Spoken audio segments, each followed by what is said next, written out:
मुझे पता है। कहा मैं पहले तुम्हारी मां होकर तुम्हें आदेश देती हूं, मेरी आज्ञा का पालन करो। आज्ञा क्या है मां? आज्ञा है कि ये लंका जो है मेरे बाप की राजधानी है, तुम्हें मालूम है? कहा सुना। कहा इस पर जो राज करने वाला है तुम्हारा बड़ा भाई।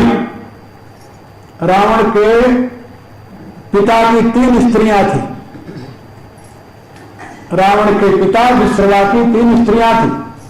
पहली स्त्री आर्य कन्या थी बिंदुमती, जिसके पुत्र थे कुबेर, और दूसरी थी रावण की मां कैकसी, और तीसरी थी राका। राका की 2 संतानें थी, जिसका नाम था विभीषण और त्रिजटा। ये 2 संतानें थी। और कैकसी की 3 संतानें थी, रावण, कुंभकर्ण और सुपर्णखा। और बिंदुमती की 1 संतान थी, एक लड़का जिसका नाम था कुबेर। कुबेर रावण का बड़ा भाई था, विमाता का पुत्र। देवताओं ने लंका पर विजय प्राप्त करने के पश्चात कुबेर को वहां का गवर्नर बना दिया, अध्यक्ष बना दिया। कुबेर वहां शासन करता था। कैकसी ने कहा तुम्हें पता है ये लंका मेरे बाप की राजधानी में बोला? मालूम है, सुना। कहा वहां पर तुम्हारा बड़ा भाई राज्य करता है, लेकिन हमारे राक्षस संस्कारों के अनुसार, दैत्य संस्कारों के अनुसार तुम्हें जाकर के उस लंका पर शासन करना है और उससे वो राज वापस लेना है।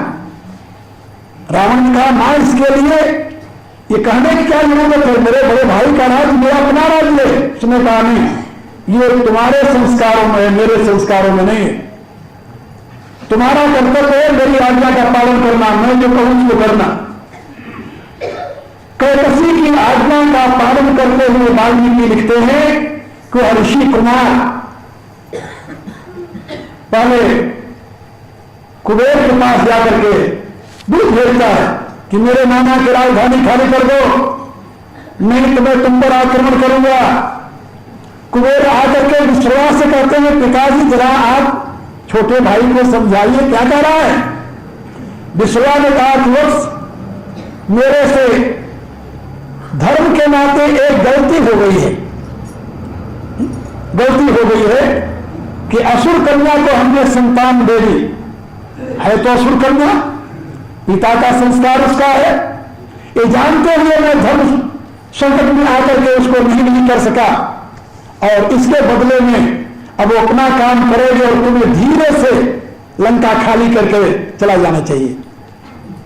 और यही किया, कुबेर ने लंका खाली कर दी। रावण जाकर लंका में रहने लगा। कैकसी ने समझा की बात तो बनी नहीं, वो चाहती थी युद्ध हो, लेकिन युद्ध तो हुआ नहीं।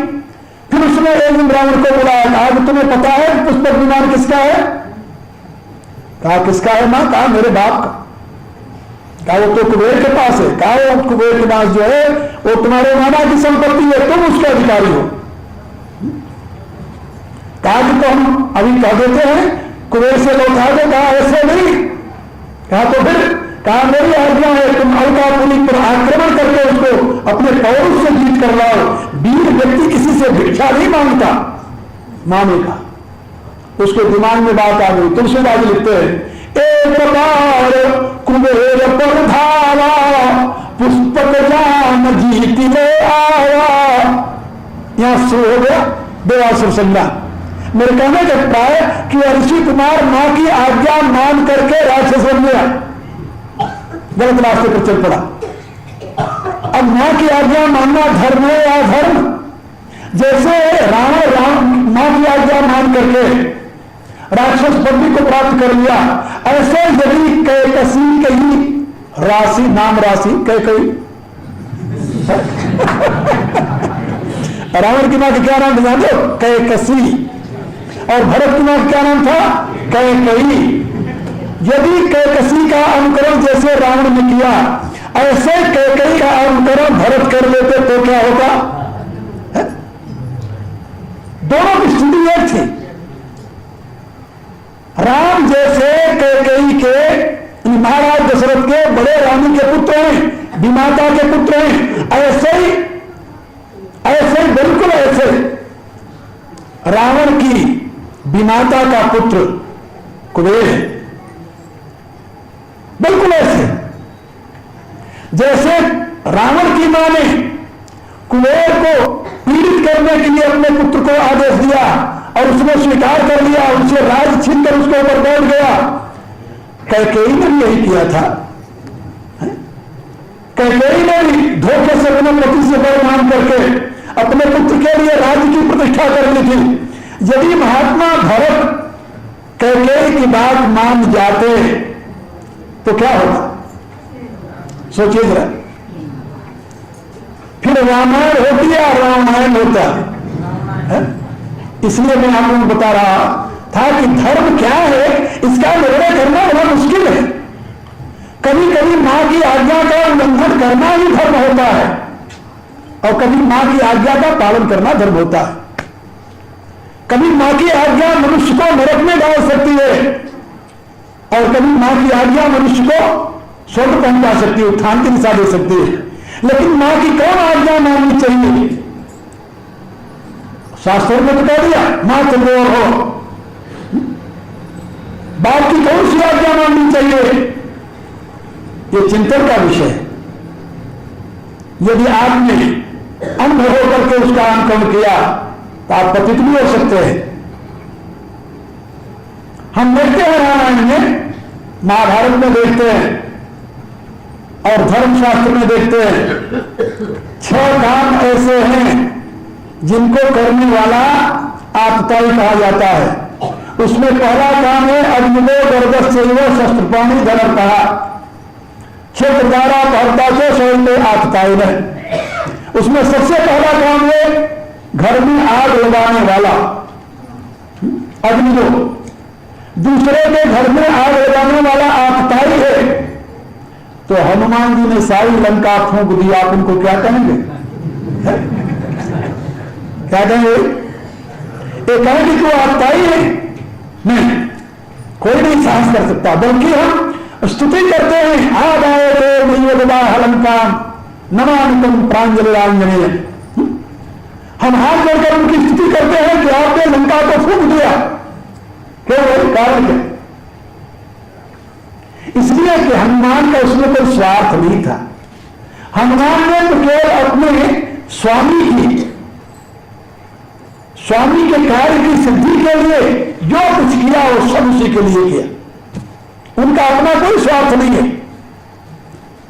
जो दूसरे के घर को फूंकता है उसका भी घर तो फूंका ही जाता है ना।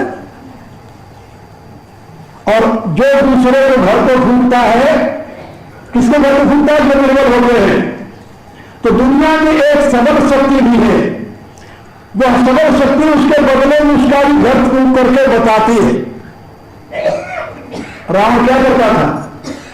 तुलसीदास लिखते हैं जही जही देश धेनु दिन पाई नगर गांव पूरा आग लगाई शुभ आचरण कतहु नहीं होई देवकी प्रगुण मानव कोई। आप सोचिए, जो सदियों तक दूसरे के घर में आग लगवाने का ही काम करता रहा और यदि उसका घर न जलता और वैसे प्रसन्नता से विदा हो जाता है दुनिया से, तो उसको कैसे लगता कि पाप का दंड भी मिलता है? जैसे तो तैसा ही मिलता है। इसलिए तुलसीदास जी कहते हैं कि भगवान के इस काम को पूर्ण करने के लिए हनुमान जी ने निश्चय किया कि इसको भी सबक सिखानी चाहिए। और जब हनुमान जी लंका को फूंक दिए तो तुलसीदास जी क्या लिखते हैं? तुलसीदास जी लिखते हैं कि जब लंका जलने लगी तो रावण घबरा कर देखने लगा, ये क्या हो गया? ये क्या हो गया? साधु अवज्ञा कर फल ऐसा जरई नगर अनाथ डर जैसा। जैसे किसी अनाथ का घर जलता है वैसे रावण की लंका जल रही। इतना नहीं, रावण जब गर्जन करता था तो पृथ्वी कांपती थी। देवताओं की स्त्रियां भयभीत होकर के गर्भपात कर देती थी। बड़ा भयंकर आतंक था रावण का। लेकिन भगवान राम ने प्रतिज्ञा कर ली, मजे की बात सुना रहा हूं आपको।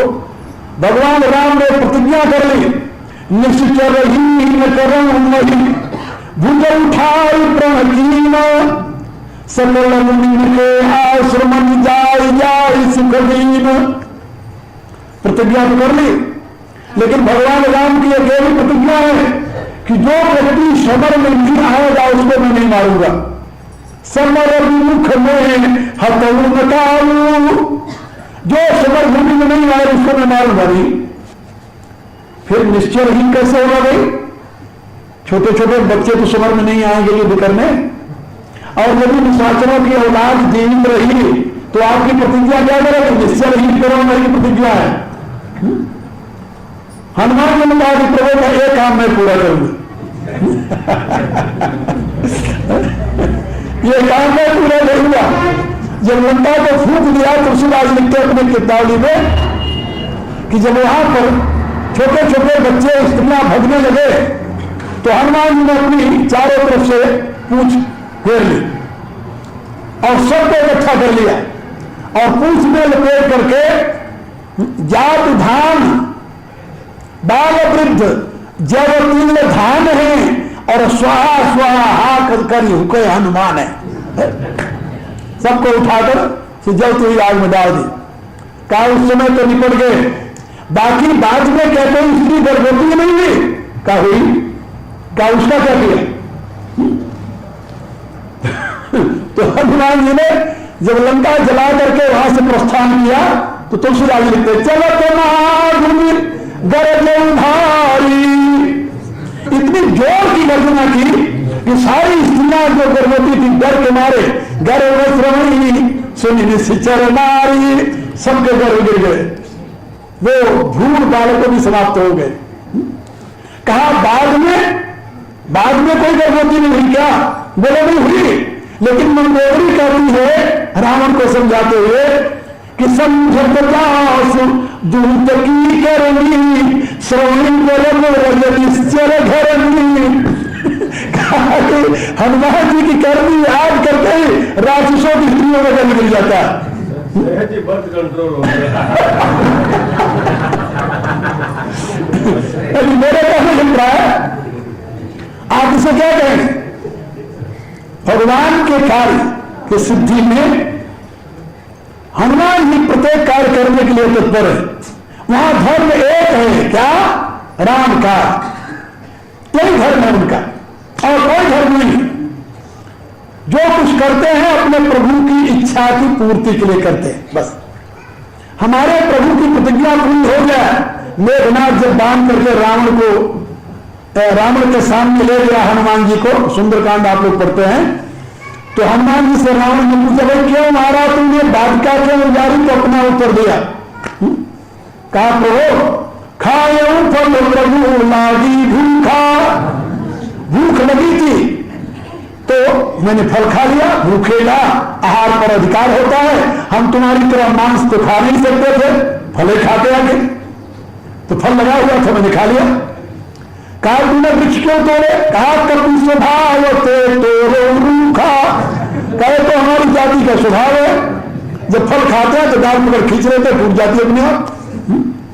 कहा तुम मारा कौन? कहा जो ही मारा तो ही मैं मारा, जिसने मुझे मारा उसको मैंने नहीं मारा। ये तो सेल्फ जो डिफेंस है, ये तो बाई लॉ निश्चित है, तो हमने सेल्फ डिफेंस में मारा। कहा फिर अब बराबरी बात हो गई, बोले ना अभी पति सती नहीं हुई।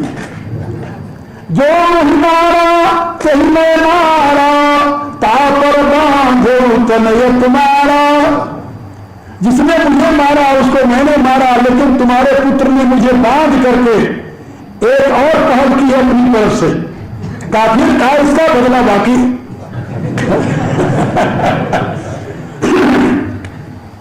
कहा तो तुम बंधन में कैसे आ गए? हनुमान जी ने कहा बांधे करना मुंडी का छुलाया कि प्रभु कर खाया। बंधन में आने का मुझे कोई लज्जा नहीं है, क्योंकि मैं तो अपनी रुचि से बढ़ाया, क्यों बधाए? कहा अपने प्रभु का काम करने के लिए। एक बड़ी सुंदर नीति थी। हनुमान जी ने सोचा कि रावण से मिलना है, रावण से बातें करनी है। यदि मैं इन लोगों से कहूं कि मुझे रावण से मिला दो, कौन मिलाएगा? लोग कहेंगे जैसे से 50 आते हैं यहाँ पर। तो कौन सा उपाय है जिससे कि मैं रावण से मिलूं? तो उन्होंने सोचा कि ये बगीचा जो है रावण का, जहां सीता रहती है, ये प्राणभूत के प्यारे मेघनाथ के दुलारे बाग, तुलसीदास लिखते हैं कि ये रावण को बहुत मीठा बाग, मेघनाथ से भी अधिक प्यार करता था इस बाग को। हनुमान जी ने सोचा कि इसका जब फल खाने लगूंगा तो अपने आप लोग कहेंगे भाई चलो तुमको तब तक राजा के यहां। जब हनुमान जी गए फल तोड़ तोड़ खाने लगे तो राक्षसों ने देखा, उन्होंने उससे पहले त्रिजटा ने सपना सुना दिया था। तो राक्षसों ने देखा तो उन्होंने सोचा कि कहीं त्रिजटा को सपना वाला बंदर दे रही है। यदि वही बंदर है तो कुछ न बोले। हनुमान जी ने देखा कि मैं फल खा रहा हूं और कुछ बोल नहीं रहे हैं। जब खा लिए फल तो एक को बुलाया, रक्षक को, कहा आया क्या भाई तुम यहां किस लिए रहते हो? कहा कि बाग की रक्षा करने के लिए। कहा तुमने फल खा रहा, तुमने मुझे मना क्यों नहीं किया?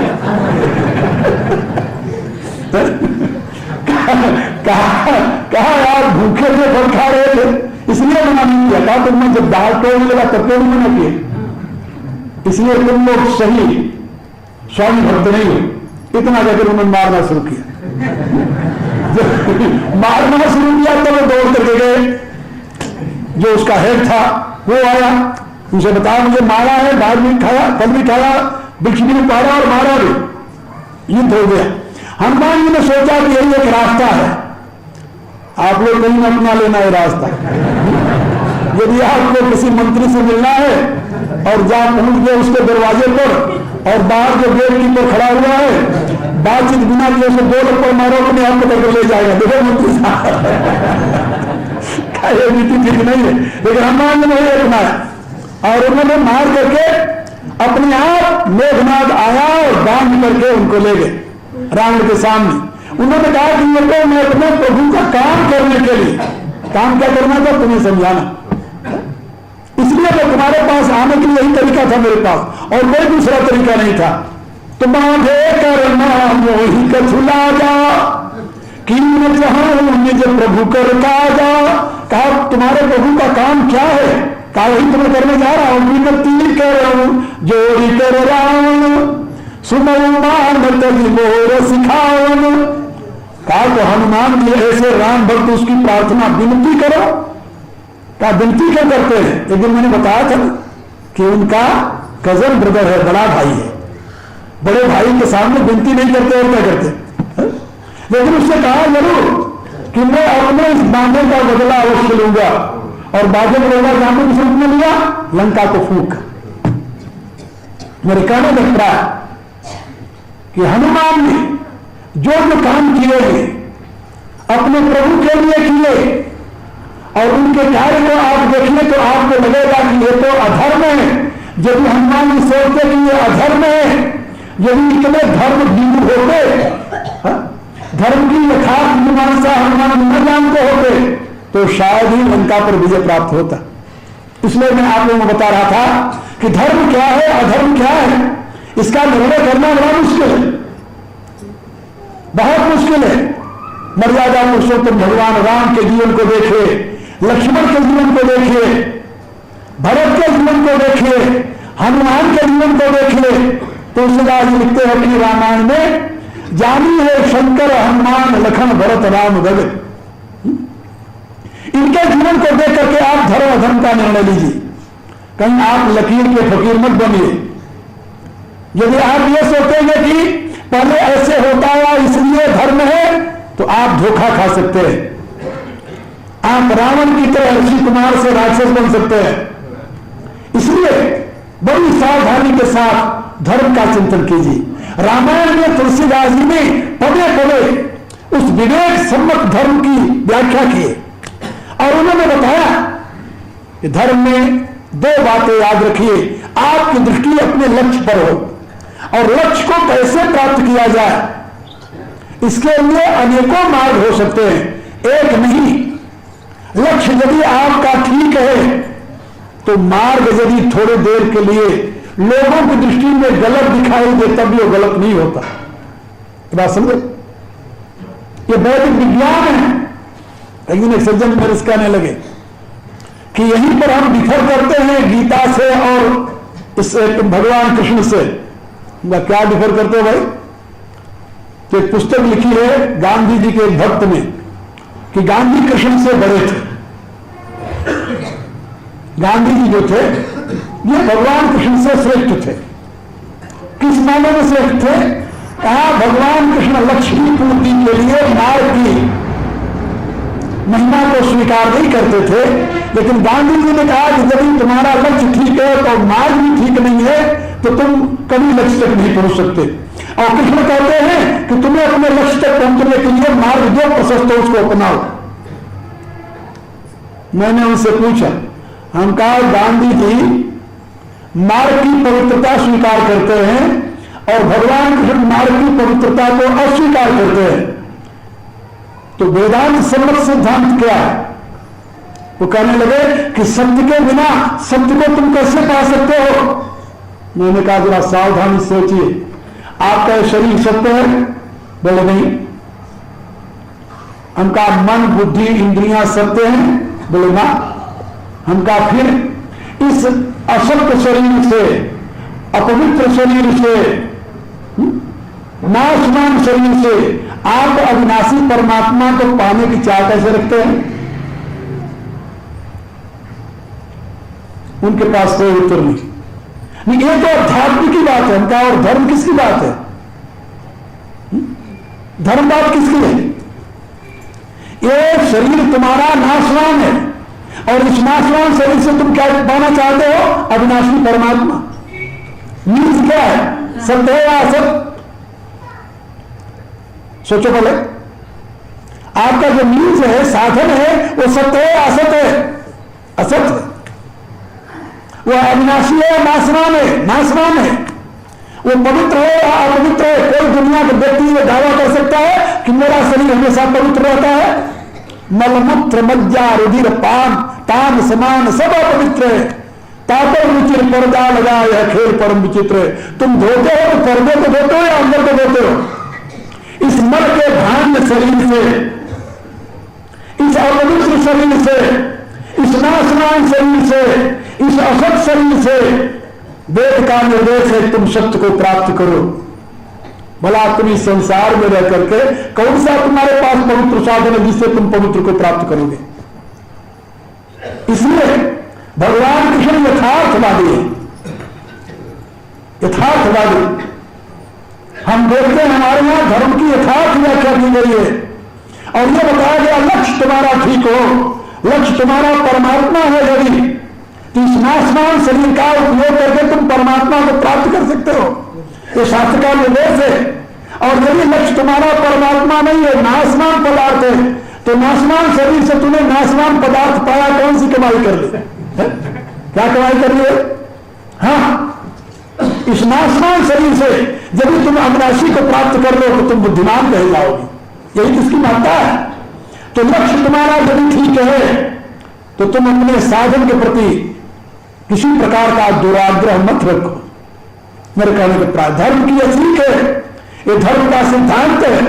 इसका अभिप्राय नहीं कल से तुम असत का मार्ग अपना लो। इसका अभिप्राय यह है कि दुराग्रह मत रखो उसके प्रति। क्या समझे?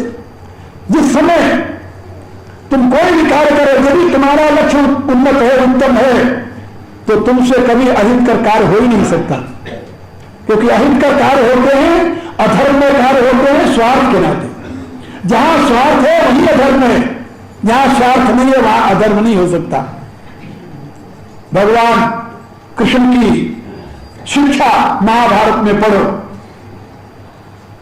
गीता तो एक ज्ञान का कोश है, गीता का चिंतन करो, उसमें भी तुम्हें यही मिलेगा। वहां पर भगवान ने यही कहा है, इस नाशवान शरीर का प्रयोग तुम अविनाशी को प्राप्त करने में करो। यस्तात्मरत्रेवस्यात् आत्मतुप्य मानवा आत्मनिर्भर संतुष्ट कार्य में विद्युत। मेरे कहने का अभिप्राय कि धर्म जो है वह विवेकात्मक है, विधियात्मक है, वह निषेधात्मक नहीं है। एक सज्जन आए मेरे पास, कहने लगे महाराज मैं तो अपने रास्ते आता जाता हूं, मैं कभी मांस मदिरा सेवन नहीं करता, मैं किसी को कुछ नहीं कहता, कभी किसी को दुख नहीं देता, फिर भी मैं दुखी रहता हूं। जितनी क्वालिटियां अपनी बताए, मैंने कहा क्षमा करना, भारत में एक पशु है उसका नाम है गधा। भगवान ने उसको सींग नहीं दी इसलिए किसी को नहीं मारता। प्योर शाकाहारी है, शुद्ध शाकाहारी है, अपने रास्ते आता है, अपने रास्ते जाता है, उस पर कितना बोझ मार दे कुछ नहीं बोलता। आप क्या कहेंगे, वो साधु है या धर्मात्मा है? साधुता साधुता का अर्थ यह नहीं होता, क्या समझे? धर्मात्मा का अर्थ यह नहीं होता। धर्म जो है वो विधियात्मक है, क्रियात्मक है। तुम यदि किसी दूसरे के दुख को दूर करने में सक्रिय नहीं हो तो तुम धर्मात्मा नहीं हो। समय आने पर यदि तुम सत्य का प्रतिपादन नहीं करते तो तुम धर्मात्मा नहीं हो। यदि तुम्हारे में सामर्थ्य रहते हुए भी किसी अपराधी को क्षमा करने की सामर्थ्य नहीं, तुम धर्मात्मा नहीं हो। यदि तुम्हारी बुद्धि पूर्ण सजग और विकसित नहीं है, तुम धर्मात्मा नहीं हो। यदि तुम्हारे जीवन का लक्ष्य महान नहीं है तो तुम धर्मात्मा नहीं हो। मेरे कहने के प्राय धर्म जो है वह विधियात्मक है, निषेधात्मक नहीं। इसलिए रामायण का चिंतन करो, मनन करो, भजन करो और धर्म को यथार्थ रूप में समझकर उसका पालन करो। आजकल हमारे समाज में चारों तरफ एक आवाज उठ रही है धर्मनिरपेक्षता की। उसका अभिप्राय है कि धर्म माने पूजा पाठ। लोग यही समझते हैं धर्म माने पूजा पाठ, और पूजा पाठ की कोई आवश्यकता नहीं है अपने राज्य संचालन में। तुम पूजा करो तब भी ठीक है, न करो तब भी ठीक है। लेकिन धर्म माने पूजा पाठ नहीं है। पूजा पाठ करना धर्म का अंग नहीं है, याद रखो। धर्म के जो सार्वभौम सिद्धांत हैं उसमें पूजा करना और न करना कोई अर्थ नहीं रखता। रामायण में भगवान राम से पूछा गया धर्म क्या है, वो कहते हैं परहित सरिस धर्म नहीं भाई, पर पिया सम नहीं अधमाई, ये निर्णय सकलो पुराण वेद पर, कहता जानी को विदनर। राम की घोषणा है कि परहित के समान कोई धर्म नहीं है। परोपकाराय पुण्याय पापाय कर्तव्य। एक महापुरुष ने लिखा है 18 पुराणानाम व्यास से वचनोद्वयम्। 18 पुराणों में व्यास ने केवल 2 बातें बताई है, परोपकाराय पुण्याय पापाय कर्तव्य। परोपकार के समान कोई धर्म नहीं है और परपीड़ा के समान कोई पाप नहीं है। इसी बात को तुलसीदास जी भगवान राम के मुख से कहलाते हैं। धर्म है परहित, पर उपकार बचन मन का, संत सहज स्वभाव खगड़ाया।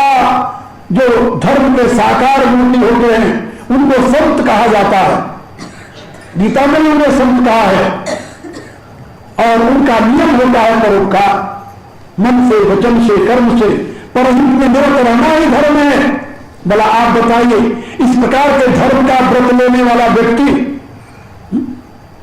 कभी निकम्मा हो सकता है?